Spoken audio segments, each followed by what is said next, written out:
انسان جب صاحب اولاد ہوتا ہے تو خدا کی خاص رحمت اس کے شامل حال ہوتی ہے، لیکن اس کے ساتھ ساتھ انسان کے لیے یہ بہت بڑی آزمائش بھی ہے۔ اولاد کے ساتھ ڈھیر سارے مسائل بھی وابستہ ہوتے ہیں۔ ان کے لیے ان کے والد اور ان کی والدہ کے ذمے جو حقوق اللہ رسول نے صلی اللہ تعالی علیہ وسلم عائد فرمائے ہیں، ان کا خیال رکھنا بھی بڑا ہی ضروری ہے۔ ہمارے ہاں یہ ہوتا ہے کہ ماں باپ یقیناً اولاد کے لیے اچھا ہی سوچتے ہیں، لیکن چونکہ ہماری سوچیں ہمیشہ دنیا داری کے گرد گھومتی ہیں، اور ہمارے زمانے میں کامیابی کا معیار ہی لوگوں نے اقتدار کو، مال کو، جاہ و حشمت کو بنا لیا، تو پھر اپنی اولاد کے لیے بھی لوگ اسی کے حصول کو سب سے بڑا سرمایہ سمجھتے ہیں، اور ہمیشہ بچوں کی یہی تربیت کرتے ہیں کہ انہیں مال کیسے جمع کرنا ہے، انہیں کس طرح سے معاشرے کے اندر حصول اقتدار کے لیے یا بڑے مناصب کے لیے کوشش کرنی ہے۔ نتیجہ یہ نکلتا ہے کہ ایک عجیب سی مادہ پرستی ماحول میں پیدا ہو جاتی ہے۔ اسلام تربیت اولاد کے حوالے سے ہماری جو رہنمائی کرتا ہے تو وہ ساری باتیں اس میں شامل ہیں۔ بچوں کو آپ رزق حلال کمانے کی تلقین 100% کریں گے، انہیں اس فن سے ضرور آگاہ کریں کہ وہ کبھی کسی کے دستے نگر نہ رہیں، کہیں انہیں ہاتھ نہ پھیلانا پڑے، لیکن ان کی روحانی، اخلاقی، مذہبی تربیت یہ بھی اللہ تعالیٰ نے ماں باپ کے ذمے لگائی۔ یا ایھا الذین آمنوا قوا انفسکم واہلیکم نارا، اے ایمان والو خود بھی دوزخ سے بچو اور اپنے گھر والوں کو بھی دوزخ کی آگ سے بچاؤ۔ ایسے اسباب اپنے بچوں کو سکھاؤ کہ کہیں وہ جہنم کے راستے پر نہ پڑ جائیں۔ ان ساری راہوں کا انہیں تعین کر کے دو جو جنت کی طرف جاتی ہیں۔ ان کی جو اخلاقی زندگی ہے، ان کے کردار و عمل کا جو حسن ہے، اس کے لیے تم اپنے بچوں کی تربیت۔ ہمارے ہاں اگر پہلی بات تو یہ ہے کہ ہم بچوں کو بار بار اسی بات کی طرف گامزن کرتے ہیں اور مثالیں بھی دیتے ہیں تو اس طرح کی دیتے ہیں کہ فلانے کا بیٹا دیکھو کتنے پیسے کما رہا ہے، فلاں کا بیٹا دیکھو کتنے بڑے عہدے پر فائز ہو گیا ہے، اور فلاں کا بچہ دیکھو کتنا شہرت پا گیا ہے۔ تو پہلے تو مثالیں ہی دنیا داری کی، اور اگر دین کے لیے ہم قائل کرنا بھی چاہتے ہیں تو کچھ مثالیں سنا کر، کچھ باتیں بتا کر، کچھ تقریر سنا کر۔ تو یاد رکھیے گا تقریریں گھر سے باہر چلتی ہیں، گھر کے اندر عمل چلتا ہے۔ بچوں کی دینی اور روحانی تربیت کرنے کے لیے سب سے پہلے ماں باپ کو دینی اور روحانی زندگی گزارنی پڑے گی۔ بچے جس طرح باپ کو وقت پر ڈیوٹی پہ جاتا ہوا دیکھتے ہیں، انہیں اپنے باپ کو وقت پر اٹھ کے نماز پڑھتا بھی دیکھنا پڑے گا۔ اگر اس کا کاروبار کم ہو جائے، کہیں نقصان ہو جائے، تو جس طرح وہ اسے پریشان اور بے حال دیکھتے ہیں، کاش ایسا ہو نا کہ کبھی باپ کی آنکھوں میں آنسو آئیں اور بچے پوچھیں کہ ابا جی کو کیا ہے، تو اماں کہے پتر تمہارے باپ کو حضور کا مدینہ یاد آتا ہے۔ یہ چیزیں روحانی زندگی جب ہم گزاریں گے تو بڑی جلدی ہمارے بچوں کے اندر یہ چیزیں پیدا ہوں گی۔ لیکن یہ تو نہیں نہ ہو سکتا کہ آپ فصل گندم کی بوئیں اور کاٹنا چاول چاہیں، یہ ممکن نہیں ہے۔ ہم چاہیں کہ ہم گھر میں کوئی دینی کام نہیں کریں گے، لیکن پتر تیرے اوپر پابندی ہے، تو نے سارے دینی، روحانی، اسلامی سارے تو نے کام کرنے ہیں۔ میرے پاس لوگ بچے داخل کرانے آتے ہیں تو ایک جملہ وہ اکثر بولتے ہیں، وہ کہتے ہیں جی میں بچہ داخل کرانا چاہتا ہوں تاکہ میری بخشش کا ذریعہ بن جائے۔ تو میں کہتا ہوں یہ بات آپ کی ٹھیک ہے، حدیث پاک میں الفاظ موجود ہیں کہ اللہ تعالیٰ والدین کو اعزاز دے گا، لیکن آپ ماشاءاللہ باشعور ہیں۔ اگر آپ کو اس بات کا شعور ہے نا کہ بچے کی وجہ سے حافظ قاری علامہ صاحب کی وجہ سے میری بخشش ہو جائے گی، تو اور بھی تو کئی چیزیں بخشش والی ہیں، آپ عمل کیوں نہیں کرتے؟ ان پر آپ توجہ کیوں نہیں دیتے؟ اس طرف بھی تو آپ غور فرمائیں۔ آپ کسی اور کے ذریعے سے جو بخشش چاہتے ہیں تو کوئی ایسا کام کرے نا کہ ہم رب سے دعا کریں تو اللہ ہماری وجہ سے کسی اور پر بھی فضل فرما دے۔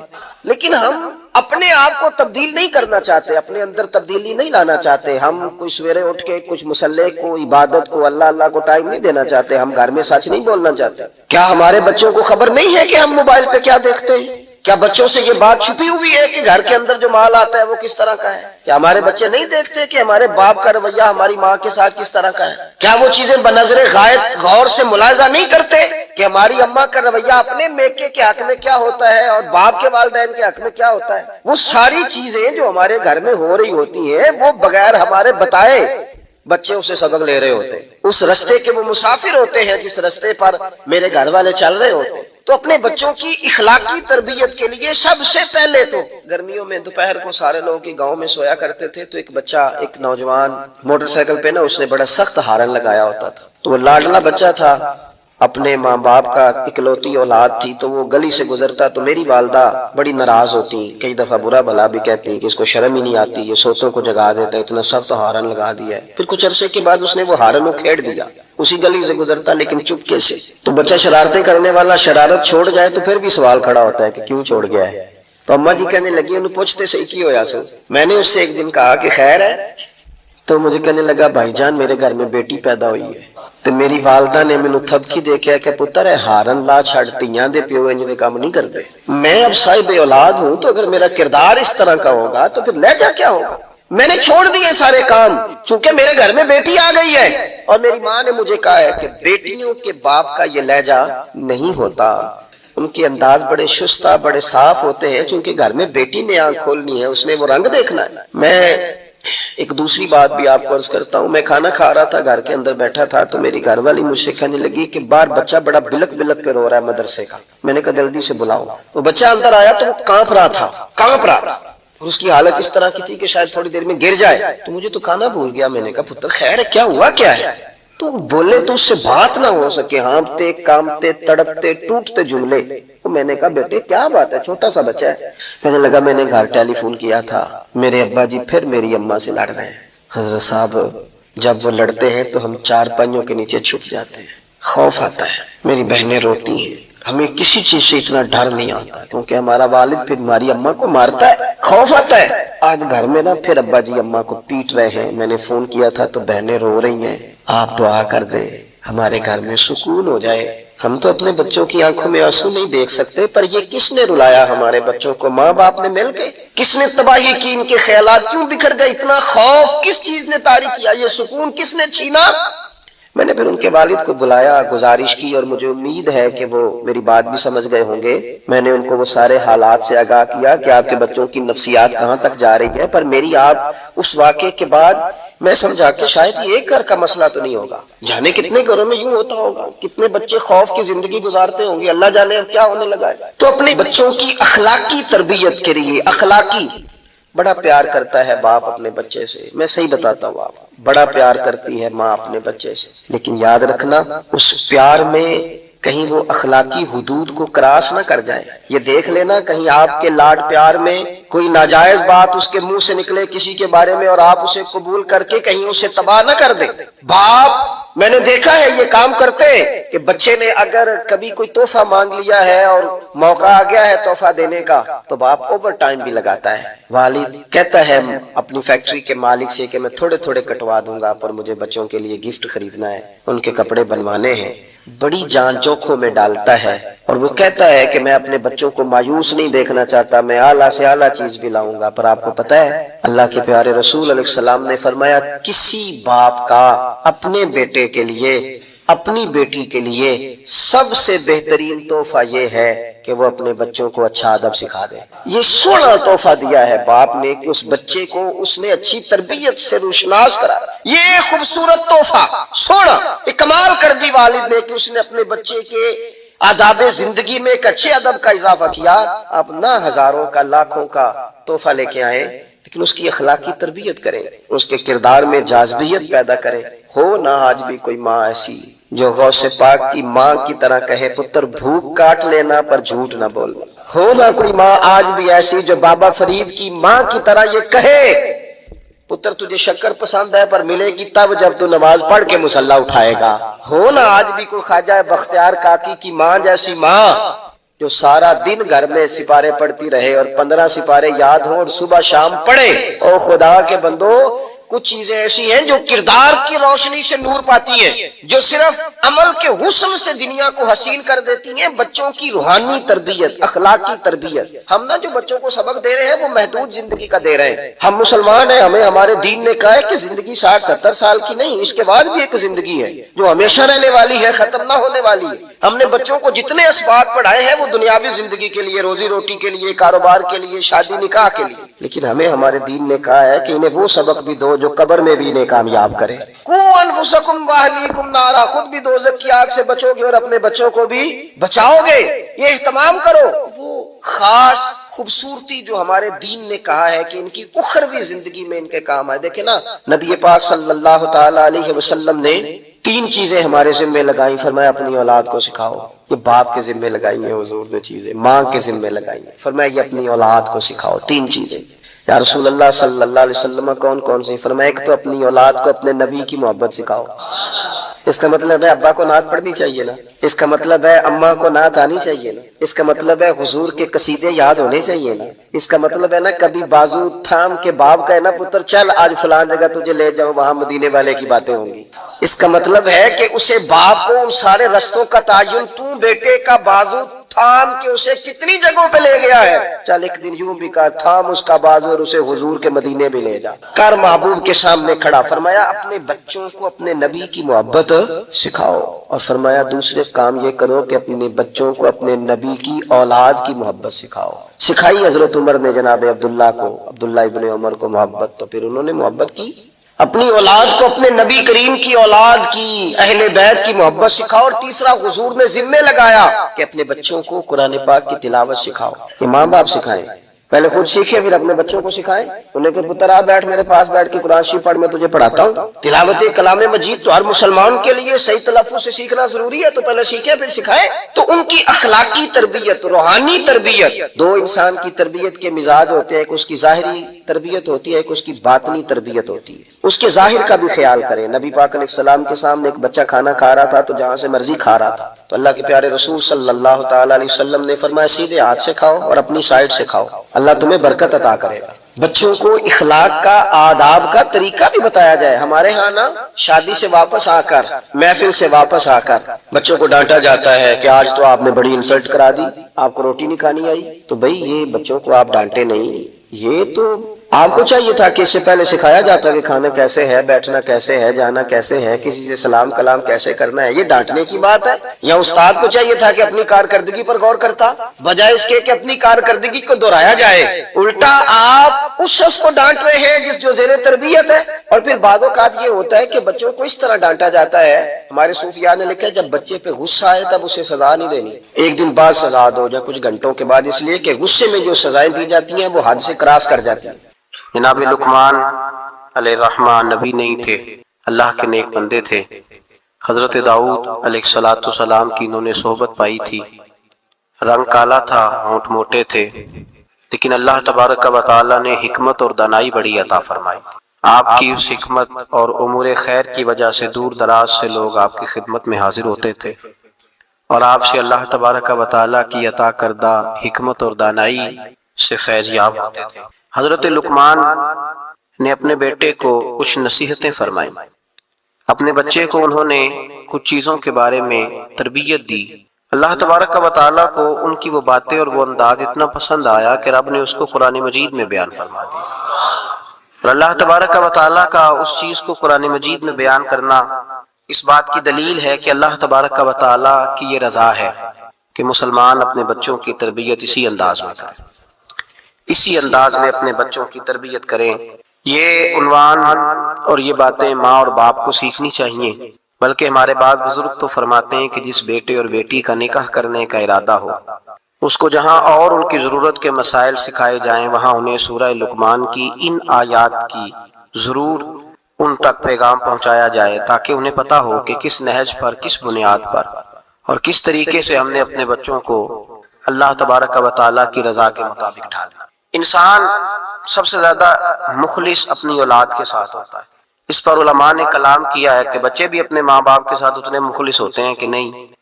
اس میں تو شک ہے کہ ہو سکتا ہے بچے اپنے ماں باپ کے ساتھ اتنے مخلص نہ ہوں، لیکن یہ طے شدہ بات ہے کہ ماں باپ اپنی اولاد کے ساتھ وہ مخلص ہوتے ہیں، ان کا خلوص مکمل ہوتا ہے اپنے بچوں کے ساتھ۔ تو حضرت لقمان جب اپنے بچے کو نصیحت کر رہے تھے تو وہ ان باتوں کی طرف دلا رہے تھے جو وہ سمجھتے تھے کہ بڑی ہی ضروری ہے، جن کی وجہ سے ان کا بچہ بڑی خیر پا جائے گا، مکمل کامیابی دنیا اور آخرت کی حاصل کر جائے گا۔ ہم اپنی اولاد سے مخلص ہوتے ہیں، ہمارا اپنی اولاد کے معاملے میں رویہ بڑا خوبصورت، اور ہمارا دل اپنے بچوں کے بارے میں بڑا صاف ہوتا ہے۔ ہم چاہتے ہیں کہ ہماری اولاد شجر سایہ دار بنے، دنیا میں وقار حاصل کرے، روزی بھی اللہ تبارک و تعالی شان والی عطا فرمائے، اللہ انہیں ہر لحاظ سے نواز دے۔ تو قرآن مجید ہمیں تربیت دیتا ہے، قرآن مجید ہمارے ذہنوں کی ذہن سازی فرماتا ہے کہ پھر تم اس طرح اپنے بچوں کو ڈھالو، اس انداز میں اپنی اولادوں کی تربیت کرو۔ سورہ لقمان کی جو آیہ کریمہ میں نے سب سے پہلے تلاوت کی وہ 13 نمبر آیت ہے۔ اللہ تبارک و تعالی نے ارشاد فرمایا وَإِذْ قَالَ لُقْمَانُ لِابْنِهِ، جب حضرت لقمان نے اپنے بیٹے سے کہا، وَهُوَ يَعِظُهُ، اور وہ اپنے بیٹے کو نصیحت کر رہے تھے۔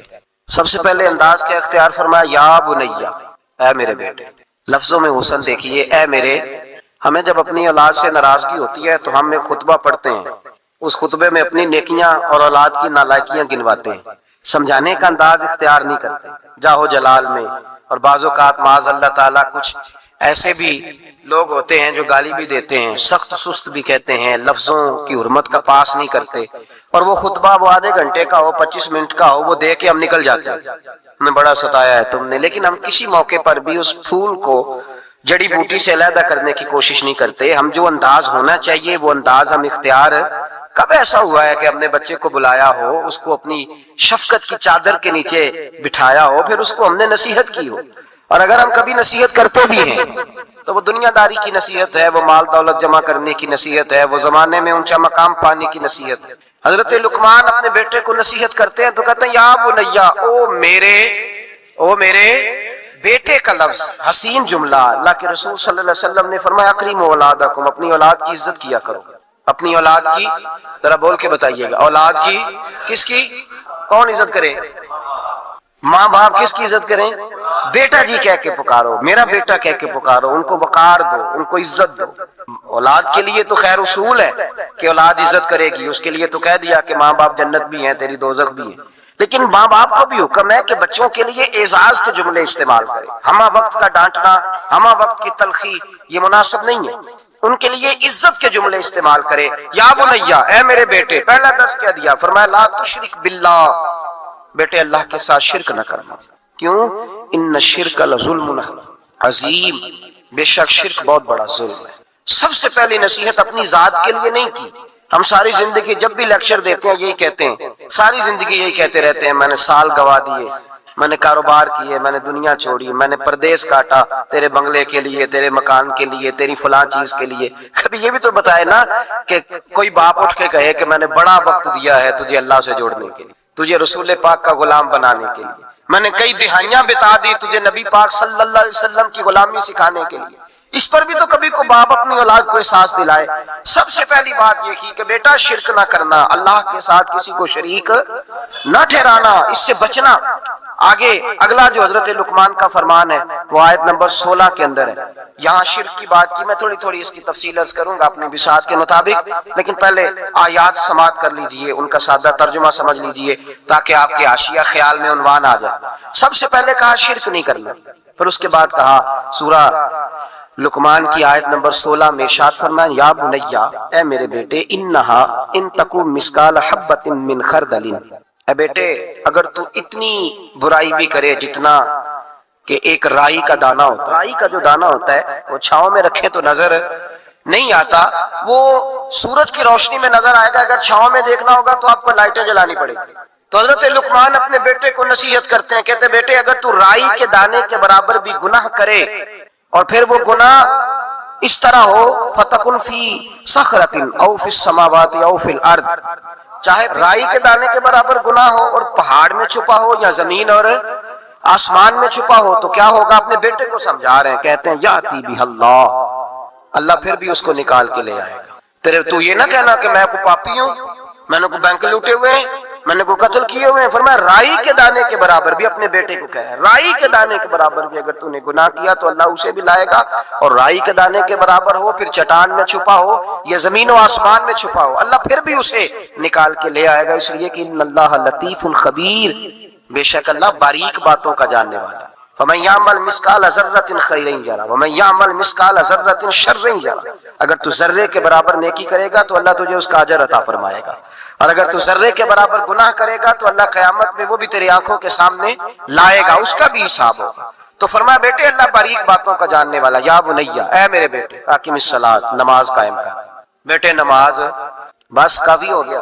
کہا نہیں، اب اور آگے بڑھ، وَأْمُرْ بِالْمَعْرُوفِ، لوگوں کو بھی نیکی کا حکم دے، وَانْہَ عَنِ الْمُنْکَرِ، اور لوگوں کو بری باتوں سے منع کر، اور جب تو یہ کام کرے گا پھر لوگ تجھے ستائیں گے، ہو ہی نہیں سکتا کوئی حق بات کرے اور لوگ اس پہ تان و تشنیع نہ کرے، یہ ہو ہی نہیں سکتا، یہ ممکن ہی نہیں۔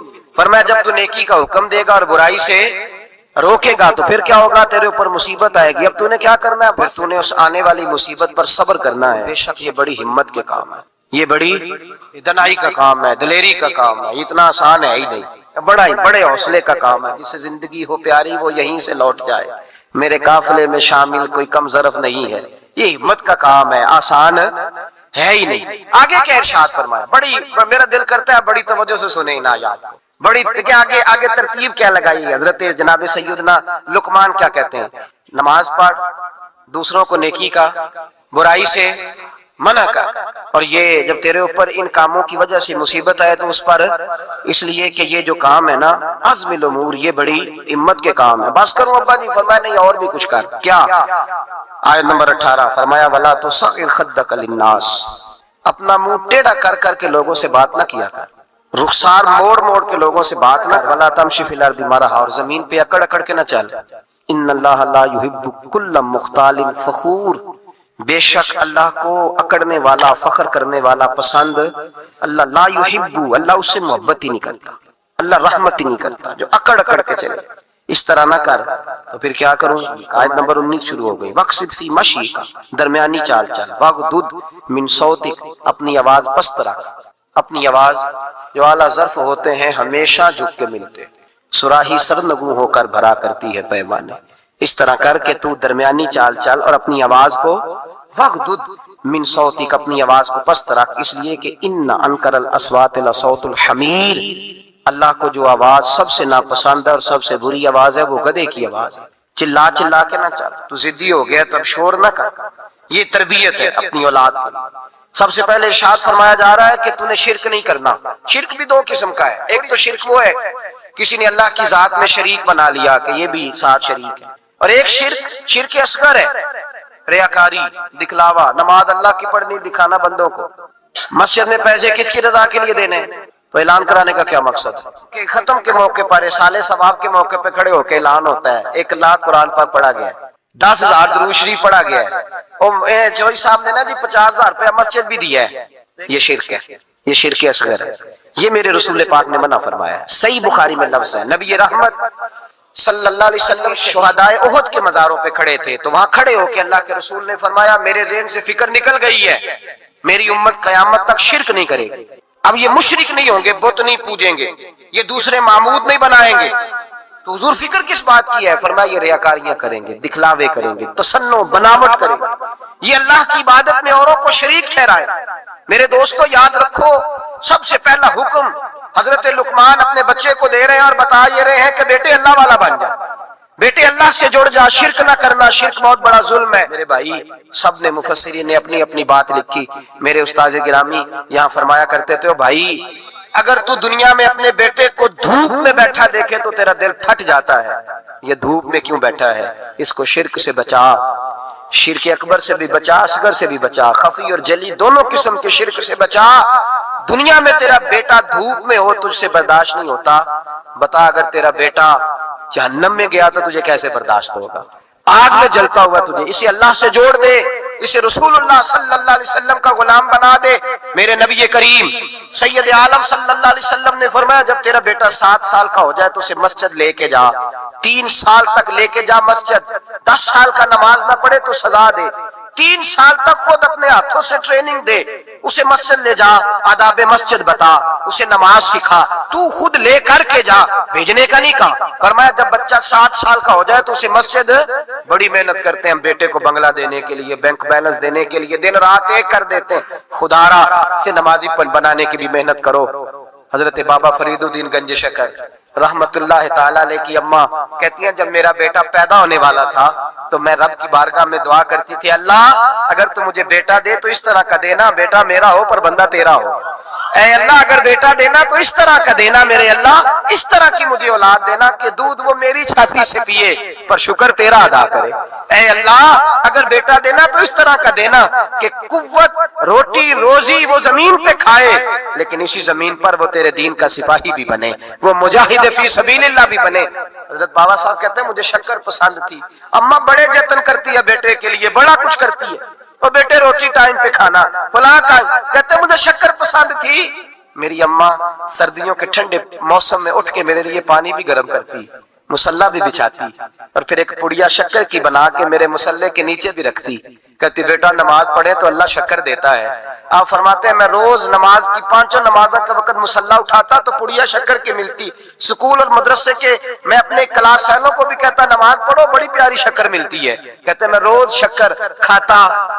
ایک سویرے فجر کی نماز میں اماں نے وضو تو کرایا، مصلی بھی بچھایا، پر دیہات کی وہ سادی بی بی جس کا سارا کام ہی خلوص پہ مبنی تھا، جو آکسفورڈ سے پڑھی ہوئی تو نہیں تھی لیکن آداب ممتا اسے سارے آتے تھے، جو کسی یونیورسٹی کی سند یافتہ تو نہیں تھی لیکن بیٹے کے ساتھ کس طرح کا رویہ اختیار کرنا ہے یہ سارا اسے پتا تھا، کہتے ہیں سادی اماں نے سارے کام کیے۔